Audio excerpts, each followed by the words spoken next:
After se Kwabena du Boahen and the lawyer, a dwane kotoa a appeals court no yeba e de ho nsem bebre ebremo e wa ha sei na Kwabena du Boahen and the lawyer kokopie mo appeals court e file application say enka omofa hote high court proceedings on Kwabena du Boahen trials no so bet omokoye no abusua Neoma ankoye anfama omo appeals court dismiss omo application no esan so wo omo atiko se omo nko high court na omo nko toa omo case ni so na after say omo kokopie mu no ye nte Kwabena du Boahen ka yesan so nte ne lawyer yesan so nte ne lawyer yi enka bet and finally yate Kwabena du Boahen ne lawyer ye friend no Atta yate ne nka waba be break silence on what happens in appeals court wa abusua enye asam ketwa kra bet bibibi sanso esiye ewo appeals court wo ene appeals court judges no omo a oda attorney general say undisclosed 49.1 million source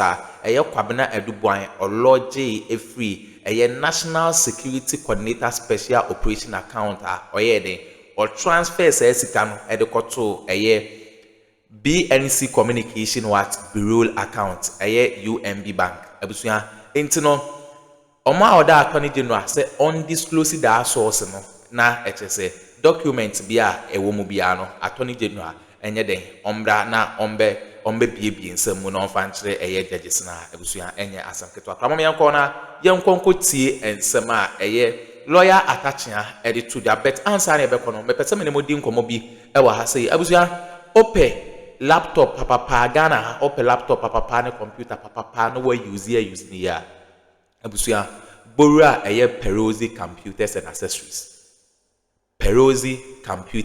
accessories abusua budget bi ekura obi ase wo low say wo high Perosi computers obema o laptop papa na we use ni ye ade ba kwa woman say ni location no baby a location bi a wo bia no abusua obesa nso deliver the abrel say owo inside Ghana say owo outside Ghana say owo UK US Canada Germany and say owo Accra Koforidi Atakra the Cape Coast Perosi aye willing say o friend number ye da so a abusua or dey sa delivers ni be den ebeba the number ni 0247 030 108 and say 0597 942-133 and I say 0540-882-824. Abusua Perosi computers neira ne kwan enye yira abakra abusua ope Perosi computers a oba Boahen estate Kumasi Perosi computers owo ila unya friend number ya edaswa eho ene laptop papa efi na osanso professional repairers almost service laptop computers almost be service e di ama kama intino abusua ope laptop ope se odiko school odi your business ope gaming machine Perosi ebe ma oni nyina bi abusua ye dia ye use e dia ye adwuma no Perosi and provide ya ne quality level no e was true ye beda mase mo yenko na yenko nkotie ensema e ko so e wo appeals court. Lawyers of the former National Signal Bureau Director Kwabena du Boahen have expressed delight at the decision of the Court of Appeal after their appeal in relation to further disclosures from the Attorney General was partially granted. Despite dismissing the request for the disclosure of the bank account of the national security from 1992 to date, the Court of Appeal also directed the prosecution to provide files put together by the former National Security Coordinator in connection with the case. Another report by Lord Addo. Signals Bureau Director Kwabena du Boahen and his wife have appealed the July 2025 High Court decision dismissing their request for further disclosures of several documents from the Attorney General, which they argued would help the case. Among other things, the appellant sought to overturn the High Court ruling by Justice Eugene Nyantei and secure a stay of proceedings until the exculpatory evidence is made available to Addo Boahen or his lawyers. In a ruling by a 3-member panel, the Court of Appeal ordered the Attorney General to disclose the source of the 49.1 million cedis in the National Security Coordinator's Special Operations account, which was transferred to the BNC Communications Bureau Limited account with UMB Bank. The court also ordered the disclosure of portions of a file compiled by the former National Security Coordinator in connection with the Addo Boahen's trial. Additionally, The court ordered former National Security Coordinator Joshua Treme to make full disclosure on whether the 49.1 million cedis was intended solely for the acquisition of a cyber defense system. Relief sought by Addo Boahen's lawyers, which were dismissed by the court, included a request for records of the National Security Special Operations account from 1992 to date. The appellants plea for the names of private national security operatives serving as sources of confidential assistance was also dismissed by the court. Samuel Atta reacted to the Court of Appeal's decision. One of them, which is very consequential, is how the former National Security Coordinator should give us the purpose for the 49.1 million Ghana cedis, because he will understand why the 49.1 million Ghana cedis was paid into that particular National Security Coordinator's I think accounts from Rawlins's time to date, as well as the operatives, the names of the operatives and the assets they use for national security activities. They are unable to do all that disclosures. With this decision, prosecution led by the Deputy Attorney General, Dr. Justice Tremsai, we expected to file these further disclosures that's directed by the Court of Appeal to aid the defense lawyers in the former National Signals Bureau Director's trial. We see how this development will essentially affect the case of Kwabena Addo Boahen and his spouse, Angela Ejay Boateng, and the third accused in the matter, Advantage Solutions, even as the case progresses. Lord Idasari, TV3 News, Accra.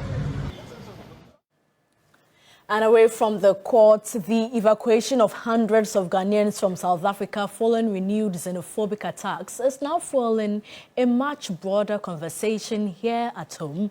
What began as outrage over attacks is gradually evolving into deeper questions about economic sovereignty, foreign investment, and whether Ghana should rethink how its strategic resources are managed. And at the center of that debate is Goldfields Tarkwa mining lease. Safa Boahen has more. For many Ghanaians following the developments in South Africa, the reactions online go beyond frustration over xenophobic attacks. On Wednesday, 297 Ghanaians evacuated from South Africa returned home after renewed attacks targeting foreign nationals. Since then, social media has been flooded with reactions, but increasingly the conversation is shifting beyond diplomacy. One hashtag now gaining traction is hashtag Don't Renew Goldfields Lease, a campaign urging government not to renew the Tarkwa mining lease held by South African mining giant Goldfields. The company's current lease is expected to expire in 2027, but beneath the hashtag lies a deeper national conversation. While others want the government to retaliate, international relations expert Professor Daniel Kipo believes otherwise. I wouldn't suggest that immediately we should embark on kind of revenge, and that will defeat the continent totally. But what we only need to let South African authority know is that just as they think that African citizens are not needed in their country, they should know that their citizens are all over the 54 African states. And they are there for various reasons. Some of them business, some of them schooling, some of them, they have various. And South Africa has a great investment in African countries. Nigeria, they have great investment. Ghana here, South African companies exist. So they only need to know that what they are doing, if they don't check it, it may have a dire consequences for their citizens and dire consequences for their own businesses across Africa. Some social media users say movements like this should push Ghana to strengthen local participation in key sectors of the economy. Others argue Ghana's natural resources must deliver more long-term value directly to Ghanaians. For now, what started as reactions to xenophobic attacks in South Africa is steadily opening a much larger national conversation in Ghana, not only about diplomacy and accountability, but also about ownership, opportunity, and who truly benefits from the country's natural wealth. Safa Boahen, TV3 News. Meanwhile, there is a growing wave of anger and a call for retaliation on social media after the evacuation of hundreds of Ghanaians from South Africa following series of xenophobic attacks. Let's listen to the Vice President of Imani Africa, Kofi Bentel, on his stance when he spoke on 3FM Hot Edition. Going really well. I was thinking of collecting signatures, but it has not been necessary. There is such an overwhelming support that I think the government itself has taken notice. So the campaign actually is going very, very well. I think the government is, seeing and hearing, and I believe it will have some sort of effect. There's been a couple of discussions already about the collateral economic benefit of gold fields in Ghana. But we have to weigh that against many things. And the bottom line is that at the end of the day, gold fields has to show that it is not just here to mine our gold, make money and go away and care less about what goes on with the rest of us. Yes, they have collateral economic benefit, but it is also very clear that gold fields as a corporate citizen has not entrenched itself sufficiently within the Ghanaian economy. Okay, if they had, it would be more difficult to inject them. If today somebody wanted to do something like that with MTN, there would be a bigger problem because MTN is sufficiently entrenched in the economy, and what they do within the economy affects almost everybody. Okay, so you will not get the same kind of groundswell against a company like MTN, unlike Goldfields. It seems to me, looking at Goldfields as a company, that they have not done well in, making themselves relevant to average Ghanaians. I don't see why Goldfields is not listed on the Ghana Stock Exchange, for instance. In the past 30 years, you've been working here, you've made billions of dollars, and our investment terms have been particularly lenient, which have allowed you to repatriate funds. When they started, they had very few mines. So they have many mines funded from Ghana. I don't know why they are not listed on the Ghana Stock Exchange. I think they can do more to entrench themselves more within the Ghanaian community and be a better corporate citizen. So I think the government has taken note. In more news tonight, government of Ghana announced a comprehensive support package for Ghanaians evacuated from South Africa following renewed xenophobic attacks targeting foreign African nationals in that country. Nura Mohammed breaks it down in this explainer. The government of Ghana has announced and begun rolling out a special support package for Ghanaian nationals evacuated from South Africa following renewed xenophobic attacks targeting foreign immigrants. The intervention comes after hundreds of Ghanaians in South Africa appealed to authorities for assistance amid growing tensions, harassment and violence against immigrants in parts of the country. The first batch of 300 distressed Ghanaians out of over 800 registered with Ghana's High Commission in Pretoria have been repatriated through a coordinated evacuation exercise and landed in Ghana on Wednesday, May 27. Now, according to the Minister for Foreign Affairs, Samuel Okudzeto-Ablakwa, who described the attacks as baseless xenophobia, the support package was designed not only to bring the evacuees home safely, but also to help them reintegrate into society and to rebuild their lives after their traumatic experiences abroad. Under this package, each returnee is expected to receive a welcome home financial grant, transportation assistance to their respective destinations across Ghana, and a reintegration allowance to support their resettlement. Now, government is also providing free psychological counseling and psychosocial support for evacuees affected by trauma from the attacks and difficult living conditions experienced in South Africa. Additionally, the evacuees are to be enrolled into a special national database aimed at linking them to employment opportunities, skills development programs, and startup support initiatives to help them regain economic stability.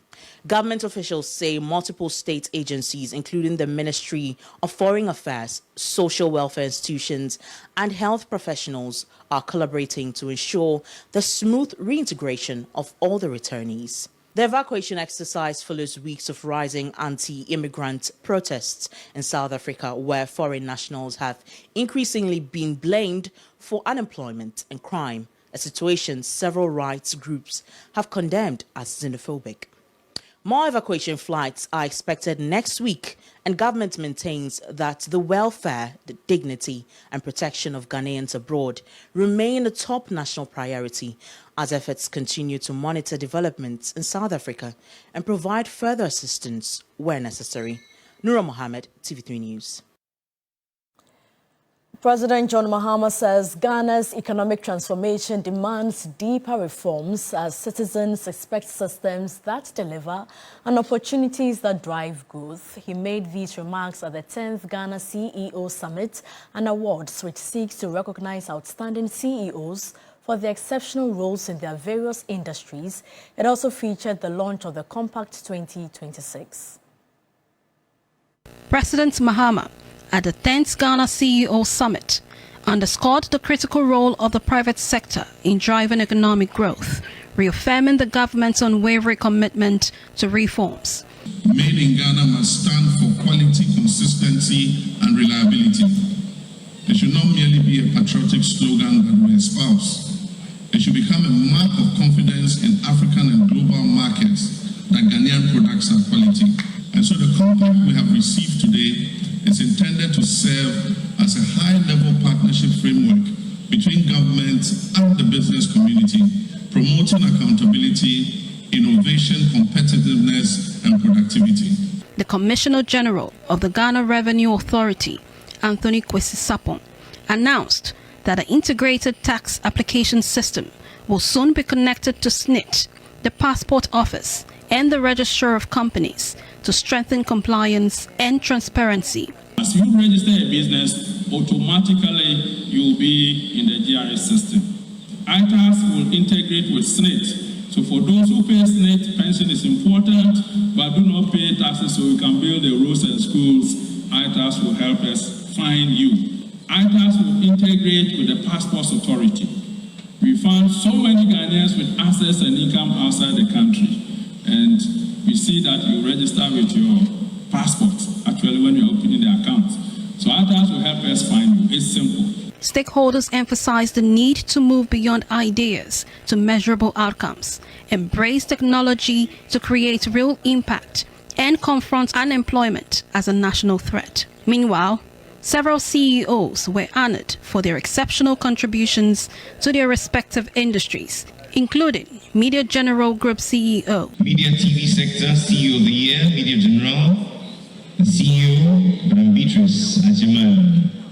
Under the theme, Accelerating Ghana's Economic Transformation, the 10th Ghana CEO Summit brought together industry game changers from banking, communications, technology, and other sectors. In mornings this evening, the Finance Minister, Dr. Kaisel Atto has assured that Ghana will no longer require a financial bailout from the International Monetary Fund, the IMF, in the foreseeable future. According to him, fiscal prudence and discipline have helped move Ghana's economy from intensive care unit to the wellness center. Addressing Parliament on Thursday, May 28, Dr. Kaisel Atto stated that Ghana's engagement with the IMF will now shift from financial support to focus on reforms. For Ghana, this marks an important shift from seeking financial bailout to engaging as a credible reform partner while continuing to benefit from policy discipline, external validation, and strengthened investor confidence. Mr. Speaker, the PCI will enable us to continue leveraging the IMF's regular policy assessment and expertise as a signal to investors, thereby certifying the credibility of our stewardship and further strengthening our credit rating. The Finance Minister also criticized the Akufo-Addo administration for undermining the IMF program, resulting in the country missing key targets. Ordinary Ghanaians bore the heaviest burden of that crisis. The consequences were felt across households, businesses, and institutions through rapid depreciation of the currency. It is important to recount this, to dwell on the past, not to dwell on the past, but to remind ourselves of the heavy price of fiscal indiscipline and economic recklessness, and to affirm our collective resolve that Ghana must never again return to that path. He also outlined measures being implemented by the government to achieve macroeconomic stability.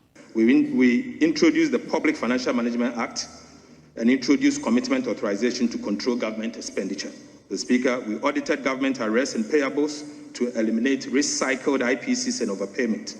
We stopped the misuse of tax refund accounts to finance schemes such as SML. Mr. Speaker, we amended the PFM Act to institutionalize a 1.5% of GDP primary surplus and 45% debt to GDP by 2034. Mr. Speaker, we reduced government ministries from 30 to 23. Right Honourable Speaker, I'm pleased to report that these measures have produced clear and measurable results. And we stay in Parliament, where the minority in the House has called on the Ministry of Health to immediately operationalize the Wager Children's Specialist Hospital, dismissing allegations of misprocurement and overpricing surrounding the project. Ranking member on Parliament's Health Committee, Dr. Nana Eyu Efriye, said activating the facility would create employment opportunities for many unemployed health professionals while addressing the growing healthcare needs of residents in the area. Okay, abusuya we ne ensema ekoso ewo political highway so subscribe na hit on the notification bell so na be any update be ebe drop no wonsa ebetumi akabi gossip politics TV so Kwabena Edu Boahen one ne lawyer no afidie aye pinso e de ama omo a enye is kra hedamanse.